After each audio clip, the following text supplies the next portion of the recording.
প্রবেশ মানেই মানুষের সবচেয়ে বড় শঙ্কার নাম রয়্যাল বেঙ্গল টাইগার।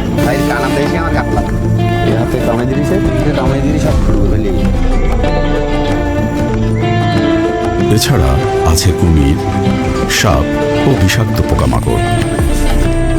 রক্তের কেউ যদি না থাকে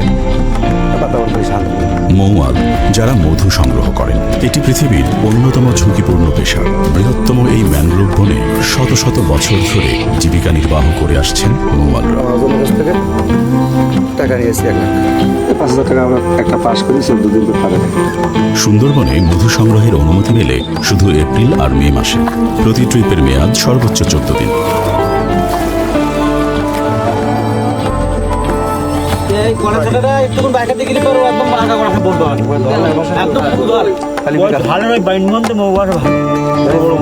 বিকালে যাবে।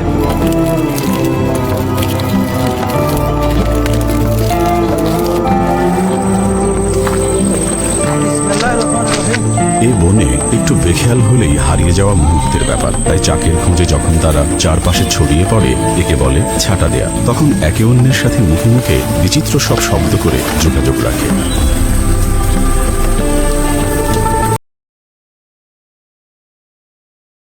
মৌচাক পাওয়ার পর মৌয়ালদের প্রথম কাজ হলো কাঁচা পাতার ধোঁয়া দিয়ে কারু দেয়া।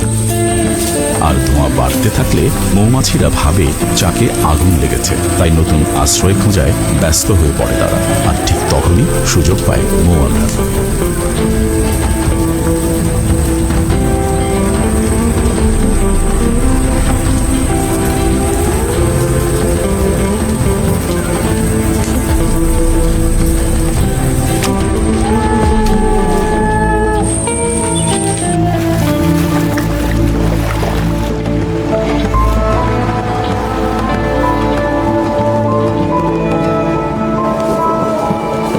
মধু সংগ্রহের পর ফেরার পথে থাকে ঝড়, ঝঞ্ঝা আর অনিশ্চয়তা। যখন তখন শেষ হয়ে যেতে পারে সবকিছু। একসময় এই অনিশ্চয়তাই ছিল মৌয়ালদের নিত্যসঙ্গী। টুরিস্টের ফটোশপ দেখা কালকে সকালে মধু বিক্রির টাকা দ্রুত বাড়িতে পৌঁছানো কিংবা নিজেদের খরচের টাকা।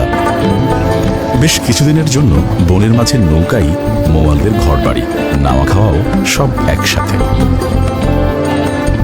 আসে নতুন দিন। ভয়, আতঙ্ক আর আশঙ্কাকে সঙ্গী করে চলতে থাকে মধু আহরণ।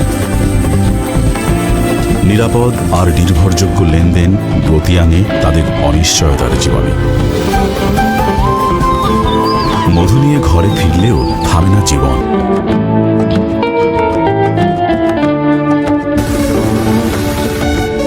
ভিডিওটি ভালো লাগলে একটা লাইক দিন আর সাবস্ক্রাইব করে আমাদের চ্যানেলের পাশেই থাকুন। ধন্যবাদ।